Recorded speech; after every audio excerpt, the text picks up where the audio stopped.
Hey guys, welcome to PJ's Coin Capers. So today I've been putting away some of the coins that I collect from noodling. So all the coins you're seeing in front of you here, well almost all of them, are circulated coins. Okay, coins that I've collected over time, and I put them away for future, in the hope that the future value goes up. Now, in some ways, some of these coins I've been collecting for many years, and really they're not going up in value the way that I had hoped. And in some ways, I've got to make a decision on what I do with them. And so I figured I would put them out, and this isn't even all of what I have. I have plenty more that I haven't put away yet, or I've been sort of just stockpiling away, and I haven't actually put into any of these sort of categories here, but it's a bit out of control. And so in some ways I wanted to just go through some of these boxes a little bit and sort of talk about maybe some of the values and whether they're worth hanging on to, and whether it's best to try and sell them as individual coins. Some of them would certainly sell very easily. Some I don't think I would bother spending the time on, because it just takes too much time, and I'd rather just put them straight into the bank. So let's just start around here. So these are 20-cent coins that are non-platypus. Okay, so they're I suppose different sort of. You can see there's some 2011s and some of the 2003s, and some of these coins I've just grabbed out of circulation purely because I like them, but is there really a point in keeping so many of them? And I suppose the point that I'm getting to is that maybe it's worthwhile putting, and I know many of us are probably in the same situation where we just keep hoarding and keep collecting and keep grabbing as many as we can, and at some stage you've either got to put them back in the bank or try and sell them. So even with these $2 coins here, I mean, there's certainly ones in there. These are all from circulation. So if we have a closer look here, and you guys will find different coins in different areas, and you'll find abundance of stuff that I won't find, and probably the reverse. I'll find plenty of something you don't find. So the purple $2 coins there, I'm not going to sell them. I'm just going to keep hanging on to them. The green ones, I'll keep them as well. There's a number of other ones there that are tough for me to find, like those police and the firefighters ones are hard for me to find. And these ones, the 2015s, have always been difficult to find. That's the lest we forget coin. So I don't have many of those in uncirculated condition. And a lot of these coins that I have, because I've been doing this for a number of years, I've been able to buy bags and rolls of coins. So I actually have many uncirculated versions of these coins. So everyone's different in their situation, but do I really need to have a heap of these mosaic $2 coins? Would I be best to have a look and see what they're selling for, if they're selling all the Mr. Squiggle sort of coins? I think what I need to focus on is choosing a mintage of a particular coin that I'm happy to hold some of, and essentially make my collection smaller in some ways. And by doing that, it allows you to focus your collection differently. Okay, so if I was to say, all right, I am just going to start buying graded coins. So I might start buying graded $1 coins or $2 coins and start a collection focused in that direction. Or just focus purely on low mintage coins, or certainly C mint marked, or those kinds of things, or error coins. Choose an area if you want to really focus on an area. All of these are just rolls that come out of the ATMs, and there's some various years there from 2015, 2016, all the way up to 2021. and then I've got other rolls as well put away.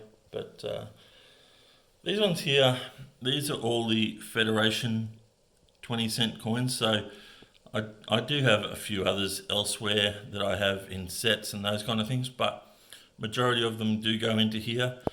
And you can see I do find plenty more of the 50-cent variety than of the 20 cents.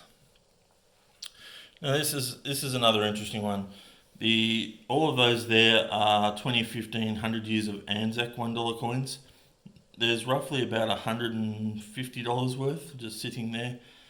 I have pulled out about 20 or so that are really in basically uncirculated condition that I grabbed back in 2015. You know, those kind of things. I did have a look to sort of see what they're selling, and I have a look and see how often they are selling. And they're not selling super often. And when they do sell, they're selling for like $2.95, including postage. So for me, that's a lot of time to spend, and you've got to make a decision on whether it's worth your time or whether I just put 100 of those back into the bank, you know. And then I've got $100 more to play with, or I can buy something a little bit more special to add to my collection. A lot of these coins here are just nice high-grade coins. Some of them would be 2014 Mob of Ruse, which I have quite a few rolls of as well. You know, I've been keeping the donation dollars. Realistically, there's plenty of them out there. They haven't been coming across my desk very often, but that's something that, you know, I've got to make a decision on. Do I bother keeping, you know, maybe just keep a handful or a few, but put a few away. All of those are the 2016 changeover coins. I think there's probably 60 or 70 sitting there. I do have bags of those in uncirculated condition, plus plenty of sets as well. So I've got plenty of them. There's no way I'm putting them back in the bank. They're worth too much. But do I sell a few off and, you know, bring in some dollars that way? Yeah, so lots of different decisions there to make. There's some more changeover stuff. These are, I just put in bags of 100 of circulated changeover 5-cent coins. So I just put bags of those in there, and you know, in the hope that someday they'll go up in value. Lots of different 50-cent coins that I've collected over the years, lots of ram's heads and different ones, all in sort of higher grade. I tend to not bother keeping the lower grade versions because these are the ones that you can turn over easier. Maybe people are missing one of those, but I really haven't spent much time trying to sell these coins. I tend to collect more than sell. All those $1 coins in there are ones that are not issued for circulation, so that I've found in circulation. There's well over 100 in there. Got a few round 50-cent coins that obviously I won't be banking, with probably $12 to $13 each. These are just, what are they? There's a number of different $1 coins there, say from 2019 AUN-esque versions. I have made up some sets and those kind of things as well with those, but that's sort of the surplus ones. What else have we got? Oh, we've got different sort of era coins and lots of different CUDs, those kind of things that happen on coins and $1 coins. All these are pretty much bagged up $2 coins of a lot of the 2016 Olympics. So there's even some full bags sitting there as well. They're uncirculated, but those kinds of things. So I have lots of bags of each of these coins, each of the $2 coins.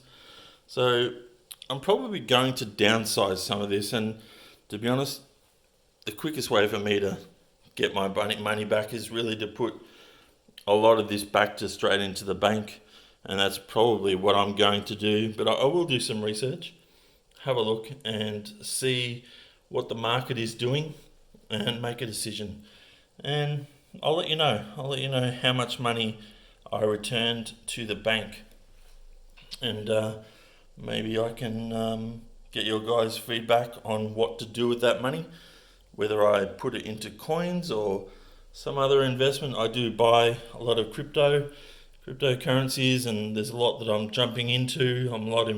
I'm involved with, and yeah, so I'd like to put some dollars in other areas, as well as support my first love, which is coin collecting.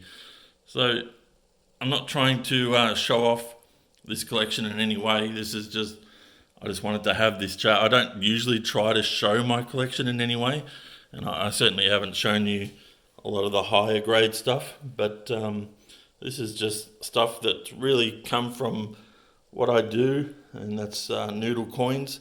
And really there's a lot of value here, and really all this money here has come from either initially selling coins and then creating a float that I was able to continue to add to, and realistically this is in some ways savings.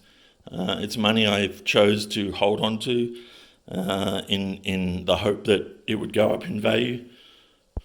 So yeah, that's where it's sort of at the moment. So I will downsize a little bit, but yeah, let me know what you would do with this kind of collection. Would you just keep a few? Would you put it back in the bank?